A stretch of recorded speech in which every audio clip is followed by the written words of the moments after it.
que tu galères à passer ton muscle up lesté, même avec une bonne force de tirage? Si tu te sens bloqué sur la transition, tes mouvements manquent de fluidité, reste bien jusqu'à la fin. Car aujourd'hui, je te dévoile 3 erreurs fréquentes et surtout comment les corriger pour exploser tes performances sur ce magnifique mouvement qui est le muscle up. Ok, numéro 1, le poignet bloqué sur la transition. Ce problème peut avoir un impact sur la qualité de ton muscle up parce que le fait de ne pas tourner tes poignets va rendre compliqué la transition. De plus, tu vas perdre un peu en hauteur. En fait, tu vas avoir du mal à trouver l'équilibre au-dessus de la barre. Généralement, les coachs vont te dire de relâcher légèrement la prise pendant la transition, ce qui permet en fait au poignet de pivoter normalement et de resserrer au moment opportun, donc légèrement après avoir pivoté les poignets, ou encore de ne pas mettre de magnésie, voire même mouiller ses mains pour avoir la même logique du poignet un peu plus souple et de mieux tourner les poignets.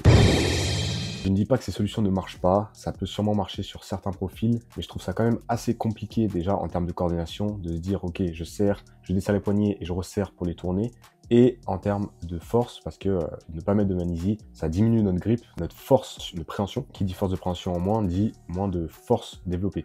Donc je trouve ça un peu plus bancal, je pense pas que ce soit la meilleure solution. Je pense plutôt que si vous avez vraiment ce problème des poignets qui restent comme ça et qui n'arrivent pas à tourner lors de la transition, c'est que vous avez vraiment les coudes trop serrés. En fait, plus vous allez avoir les coudes serrés, plus ça va être dur de garder le poignet comme ça.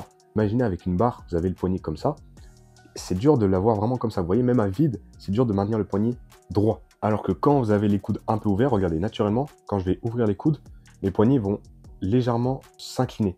Et en fait, cette inclinaison-là, sur la barre, ça donne le fait de tourner les poignets. Donc, si vous avez ce problème-là, je pense que la solution, c'est plutôt d'avoir l'intention de légèrement ouvrir les coudes. Pas trop, parce que forcément, plus on ouvre les coudes, plus ça va être dangereux en termes de contraintes au niveau des coudes, des poignets et des épaules. Même si ouvrir les coudes diminue la distance par rapport à la barre. Il faut juste trouver le compromis, mais je pense que si vous avez du mal à tourner les poignets, c'est que vous avez les coudes de toute façon trop serrés.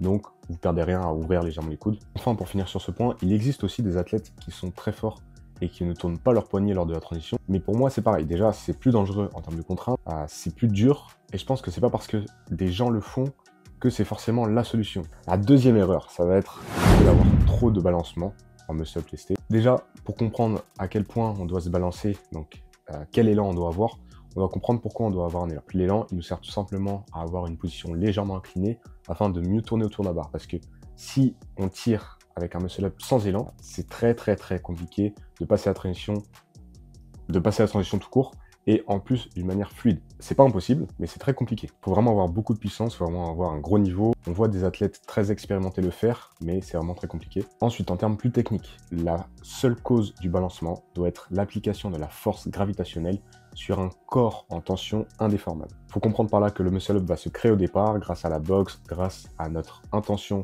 de se laisser tomber de la boxe, et puis il se subit. Pour simplifier, je vais vous montrer en 3 étapes comment partir de la boxe, comment se balancer en muscle up lesté pour avoir la technique la plus optimale possible. Déjà, la charge doit se situer devant la boxe, car si elle se situe au même niveau que la boxe, notre système, donc notre corps plus la charge, la heurterait au retour, car l'amplitude de balancer serait conservée. C'est donc cette première étape qui est la suspension, donc qui consiste à suspendre la charge dans le vide.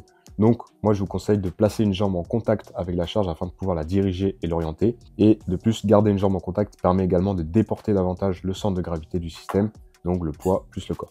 La seconde étape est l'abaissement. On va donc venir réaliser une élévation des omoplates, une extension complète des bras et une triple flexion cheville, genou, hanche de la jambe en appui sur la boxe. Enfin, on passe à l'étape finale, le quitter de boxe. Quitter la boxe, ça signifie perdre un appui, soit se retrouver sur un seul polygone de sustentation qui est la barre. Ça veut dire que notre seul appui, ça va être la barre, alors que là, on en avait deux, on avait la boxe et la barre. Et c'est là qu'on se trouve enfin dans la position de déséquilibre recherchée. Et là, ce qui va être très important, c'est de ne pas créer de force supplémentaire au-delà de la force de gravité. Donc, en quittant la boxe, on ne va pas pousser sur la boxe, on va essayer de créer le moins de force possible.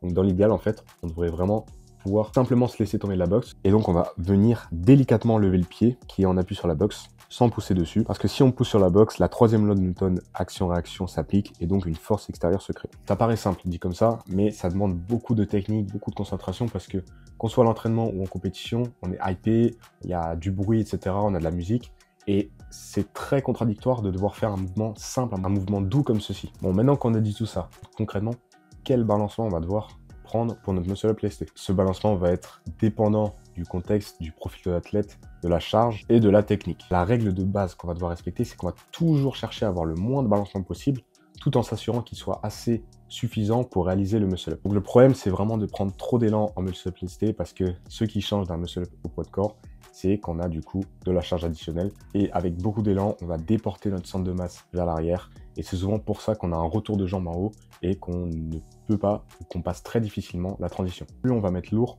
plus on va réduire l'élan, même si ça paraît contre-intuitif. Ok, avant de passer au dernier conseil, petit instant promo, je te rappelle que je propose du coaching en ligne, donc je t'aide à progresser en streetlifting principalement. Et si tu veux avoir un plan gratuit, tu peux réserver un appel dans le lien en bio, ça n'engage totalement à rien. Je vais voir un peu par rapport à ton profil comment je peux t'aider, je vais te donner un plan d'action. Et après, par la suite, si on voit que je peux vraiment t'aider, tu as le choix de dire si tu es intéressé et on verra si on pourra collaborer ensemble. Enfin, la troisième erreur est de tirer trop tard. Alors oui, vous avez bien entendu, tirer trop tard. Je sais que généralement, on va conseiller aux débutants de tirer plus tard parce qu'ils tirent plus tôt, que ce soit au point d'inversion, donc au point mort, voire même avant.